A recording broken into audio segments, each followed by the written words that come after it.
Assalamualaikum warahmatullahi wabarakatuh. Bismillahirrahmanirrahim.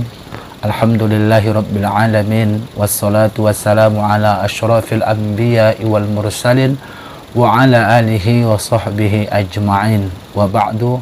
Saudaraku seiman, seakidah yang dimuliakan Allah Subhanahu wa ta'ala.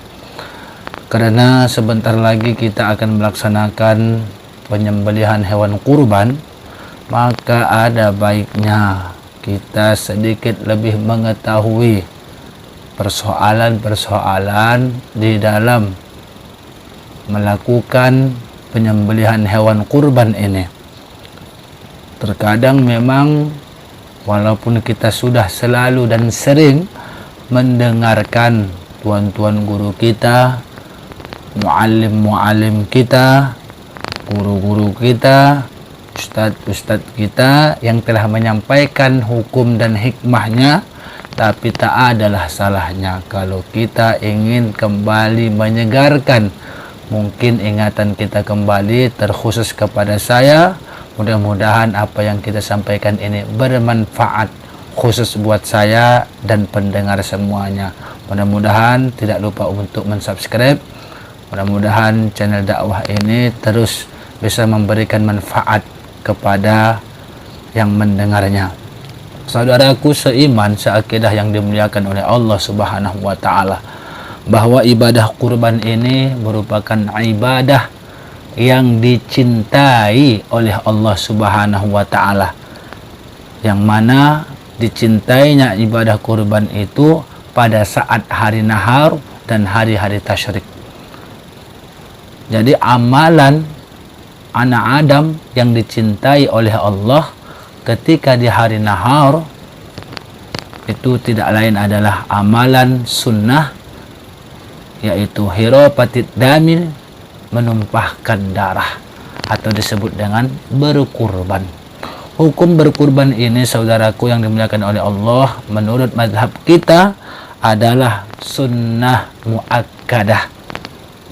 Artinya sunnatun muakkadatun, sunnah yang sangat dianjurkan bagi kita umatnya, tapi bagi Nabi Sallallahu Alaihi Wasallam, Nabi kita Muhammad, itu adalah wajib.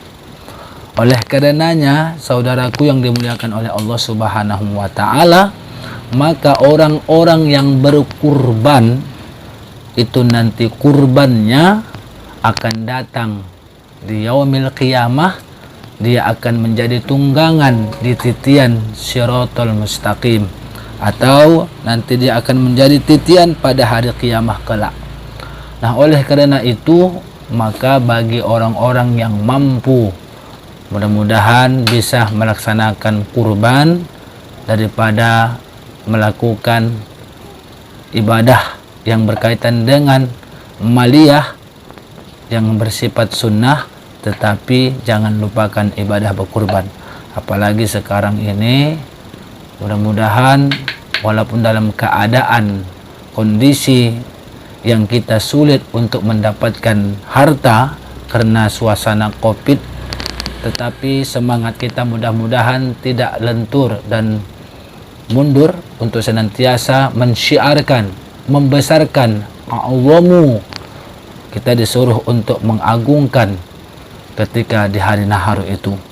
Jangan kita membesarkan ketika ada kegiatan-kegiatan keduniaan seperti beli sepeda sampai jutaan rupiah, dia mampu tapi dia tidak mau berkurban. Ini juga satu pandangan, satu perbuatan yang kurang baik.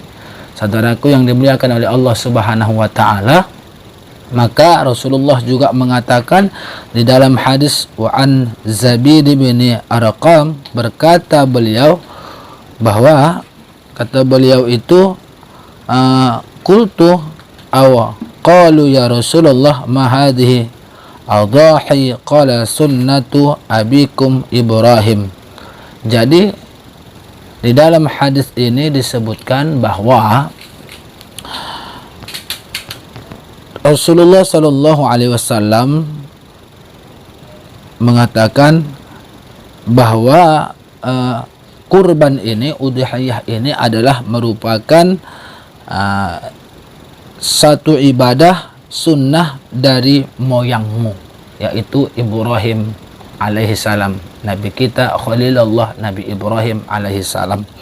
Maka beliau juga mengatakan, maka mereka lagi berkata, maksudnya para orang yang bertanya kepada Nabi, apa yang kami peroleh ketika kami melaksanakan sunnah nenek moyang ini? Mereka mengatakan, ya, dalam setiap rambut-rambutnya nanti bikulli sya'ratin hasanatun, maka setiap helai rambutnya atau bulunya terdapat kebaikan. Masya Allah, begitu besarnya manfaat dan kebaikan di dalam melaksanakan ibadah kurban. Berapa banyak bulu hewan kurban itu, di setiap bulunya ada kebaikan. Masya Allah, subhanallah. Nah, ada beberapa mungkin yang selalu muncul di dalam persoalan berkurban ini. Apa itu? Bolehkah orang yang sudah meninggal dunia lalu kita berkurban untuknya? Nah, dalam pandangan madhab Syafi'i, di dalam Minhaj At-Talibin, Imam Nawawi rahimahullahu ta'ala mengatakan, wala tadhiyata 'anil ghairi bi ghairi idnihi. Jadi tidak ada udhiyah, artinya tidak sah. Bukan tidak sempurna, tapi tidak sah berkurban untuk orang lain, ya, 'anil ghairi bi ghairi idnihi, dengan tanpa seizinnya. Wala an mayyitin in lam yusi biha, dan tidak pula sah orang yang telah mati atau meninggal dunia berkurban atas namanya jika dia berwasiat. Jadi kalau orang yang sudah meninggal dunia tidak bisa dia berkurban kalau dia tidak berwasiat. Tapi kalau ada wasiatnya, umpamanya kalau nanti saya meninggal dunia, kalian anak-anakku kurbankanlah aku, ataupun dia katakan kalau aku telah meninggal nanti tolong laksanakan kurbanku. Nah, jadi yang seperti ini maka boleh hukumnya berkurban. Dia berwasiat, ada wasiatnya. Jadi wasiat itu membolehkan dia berkurban walaupun dia sudah meninggal dunia. Atau kita berkurban untuk orang tua yang masih hidup tapi tanpa seizinnya, maka itu tidak boleh dan tidak sah. Maka kalau kita mau berkurban untuk orang tua ataupun yang lain, paling tidak mesti dan harus ada izinnya. Tidak boleh kita melakukan tanpa seizinnya.